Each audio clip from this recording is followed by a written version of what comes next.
Kumusta ka, alright? For today's vlog ay ipapakita ko sa inyo kung bakit dinarayo ng mga foreigners, foreign workers dito sa Croatia at maging ng mismo mga lokal dito o mga Croatian. Itong tinatawag nga nilang Sljeme or Sljeme Mountain dito sa Zagreb, Croatia. Tara, samahan niyo ako, ka-alright.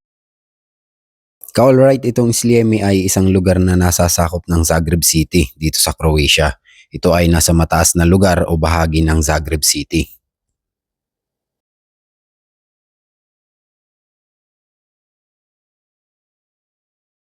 So ayun, alauna pasado ng hapon nang makarating kami dito sa Sljeme sa paanan mismo ng bundok kung saan ka makakabili ng ticket para makasakay ka sa cable car paakyat doon sa Sljeme Mountain. Siya nga pala, ka alright, sa pagbili ng ticket ay kailangan mong ipakita sa cashier ang iyong resident ID dahil kung ang address ng iyong ID ay within Zagreb City at hindi expired ay libre mong makukuha ang ticket paakyat. Pero kung hindi ka naman naka-address sa Zagreb, ay kailangan mong magbayad ng 10 euro para sa ticket. So dahil tayo ay nakatira sa labas ng Zagreb, ay kailangan kong magbayad ng 10 euro para sa ticket. Pero ayos lang yun, for sure naman ay masusulit ko itong 10 euro, ka alright. Kung inyong napansin ay mahabang pila nga ang aming nadatnan dito. Yes, ganun nga karami ang pumunta sa mga oras o araw na ito dahil nga ang araw kung saan kami pumunta ay holiday dito sa Croatia, ka alright. Ka-alright, mula nga dito sa ibaba sa aking kinatatayuan ay makikita mo ang mga cable cars na akyat baba at tuloy-tuloy lang sa pag-andar kasi nga ang pinakang trabaho nga nito ay maghatid paakyat at pababa ng mga tao na pumapasyal dito sa Sljeme. Ka-alright, may mga nagsasabi nga sa akin na maganda din daw pumunta dito kapag summer season dahil overlooking naman ang kayang ibigay sa ng Sljeme Mountain na ito. Makikita mo nga daw dito ang ganda ng Zagreb City at ang mga katabing bayan o lugar ng bundok na ito. Pero dahil hindi naman summer season ngayon ay ito na munang winter season ang ating i-enjoy, mga ka-alright. So ayun, nakabili na tayo ng ticket at sasakay na tayo ng cable car. Excited na ako, mga ka-alright. Kayo, excited na ba kayong makita ang ganda ng Sljeme Mountain? Tara, samahan niyo ako, ka-alright. So ayun, ka-alright, nakasakay na ako sa cable car. Bali may kasabay kaming kabayan na mag-asawa at kasama nila ang kanilang cute na baby. Siya nga pala, dalawa lang kaming magkasamang pumunta dito ni brother ninyo na kamay tungkulin ko, isang diakono sa lokal ng Zagreb. Shoutout sa iyo, tol. Salamat sa pagsama mo sa akin dito, no? Tiningnan nung lalaki. Kasi nang marami na kasing tao. Habang tumatakbo nga paakyat itong cable car ay sobrang na-excite ako, mga ka-alright, dahil mula dito nga sa itaas ay kitang-kita ko ang ganda ng ibaba at itaas ng bundok na ito. Kahit nga foggy ng mga oras na ito at hindi masyadong aninag ang labas ay may mga pagkakataon naman na masusulyapan mo talaga ang ganda ng bundok. At dahil nga first time kong makarating dito ay nagulat ako dahil ang tagal nga ng naging pag-akyat namin na halos umabot ng 45 minutes din. Siguro dahil nga mabagal ang takbo ng cable car pero ayos lang din dahil sobrang nag-e-enjoy naman ako sa tanawin sa ibaba at sa itaas na makikita ko mula dito sa cable car na aming sinasakyan.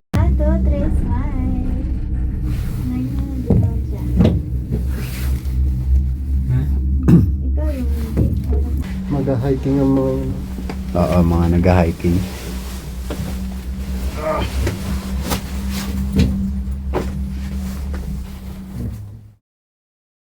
Sobrang nakaka-miss talaga ang tanawin sa ibaba mula sa cable car na ito, ka-alright. Iba kasi talaga ang pakiramdam habang andito ka sa itaas at napagmamasdan mo ang ganda ng ibaba. Pakiramdam ko nga ng mga oras na yan ay para akong lumilipad, ka-alright. Ganito pala ang pakiramdam ng lumilipad, ka-alright, yung tipong sobrang liit na lamang ng mga bagay sa ibaba na iyong nakikita mula dito sa itaas.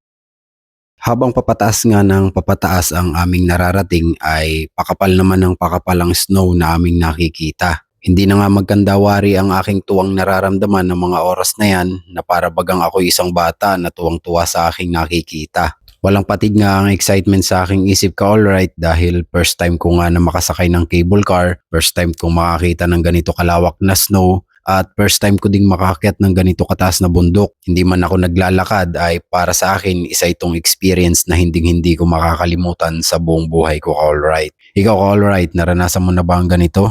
Paki-comment mo naman dyan sa comment section. May mga pagkakataon pa nga na wala kaming nakikita ng mga oras na yan mga ka-alright dahil sobrang kapal na nga ng fog.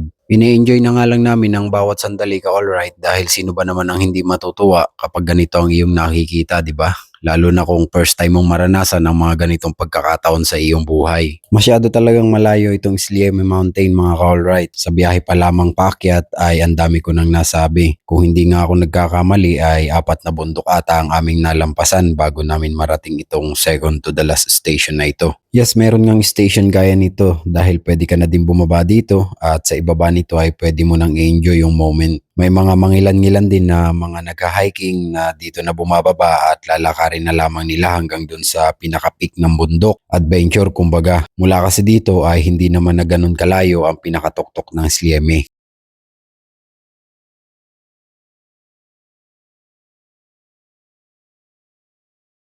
At nang makarating na nga kami sa pinaka-peak ng Slieme Mountain ay sobrang na-excite na naman si Alright PH dahil sa lamig na dulot ng snow sa buong paligid. Yes, sobrang lamig talaga ka Alright dahil sa snow at ito naman talaga ang dinarayo ngayon dito ngayong winter season. So ito na mga ka-alright, makikita nyo na ang ganda ng mountain peak ng Slieme Mountain. Tara ka-alright at samahan nyo akong enjoy ang malamig ngunit masayang karanasan ko dito sa Slieme Mountain.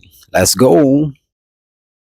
Ka-alright, yung nakita nyong mga sasakyan kanina ay galing din sa ibaba yun. Mas pinili kasi nilang magdala ng sasakyan kaysa sumakay dito sa cable car. Siguro dahil yun ang trip nila mga ka-alright, ano?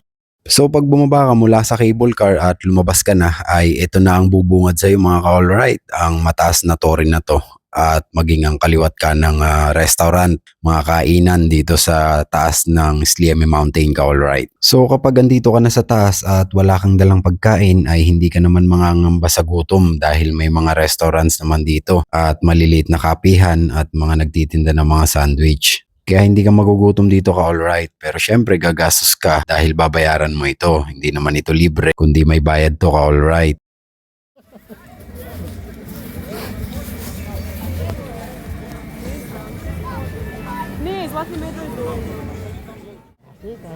May lalagnatin na naman.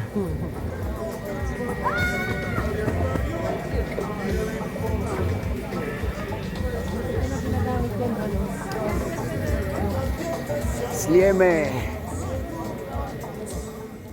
So ayun mga ka-alright, nagsimula na nga kaming ikutin itong tuktok ng Slieme Mountain. Hindi nga mawawala ang capture moment dahil picture dito, picture doon at video dito, video doon ang ginawa nga namin. Madami din akong nakitang mga kabayan dito na sa pagkakataong ito ay ini-enjoy din ng holiday. Marahil dahil wala nga rin silang pasok sa trabaho at binigyan talaga nila ng oras para makapunta dito sa Slieme. May mga kabayan tayo dito na nanggagaling pa sa mga coastal at isla na bumabiyahe pa ng malalayo para lang makita ang ganda nitong Slieme Mountain.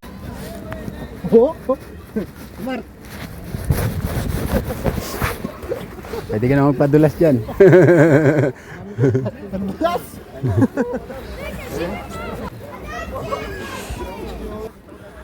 Sarap dito. Daming mga kabayan, oh. Mga kabayan. Yan, oo. Maraming mga kabayan pumapasyal dito. All right. Ay, sarap naman dito. All right. Woo.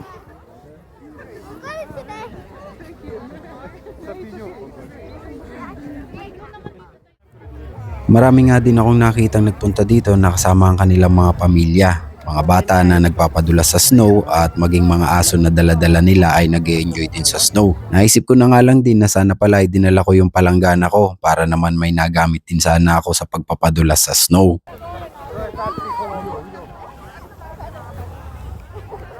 Nag-i-snow pa rin eh. Oo.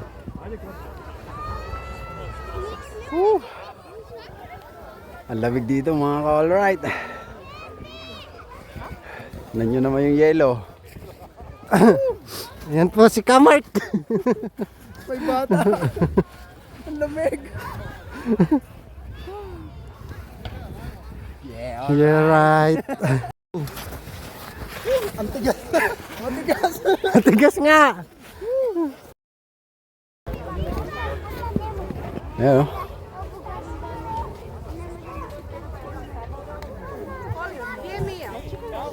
Malamig na mga ka-alright. Habang tumatagal tayo nararamdaman na natin yung lamig.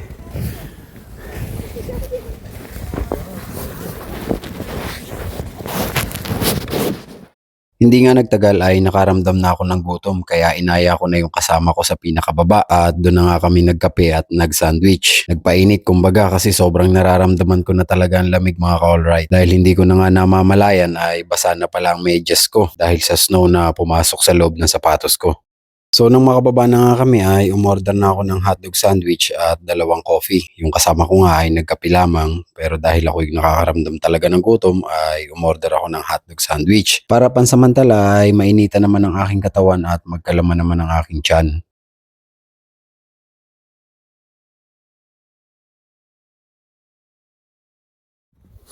Pagkatapos nga nito mga ka-alright ay Paakyat nagdesisyon na na kami na umakyat pabalik Babalik doon na sa kami doon sa pinakataas cable kung car. saan kami bumaba kanina sa cable car.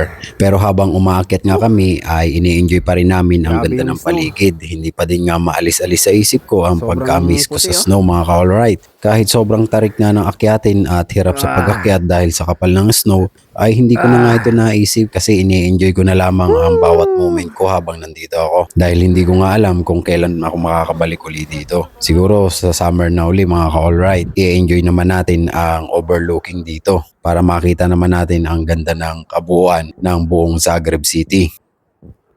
Nang makarating na nga uli kami sa pinakatuktok ay naisipan na namin bumalik pa ibaba dahil napuntahan na naman namin halos lahat ng area na meron dito sa Slieme. At kung paanong pumila kami kanina paakyat sa pagsakay sa cable car ay pumila na naman uli kami pasakay ng cable car ngunit pababa na kami ka-alright. Mark.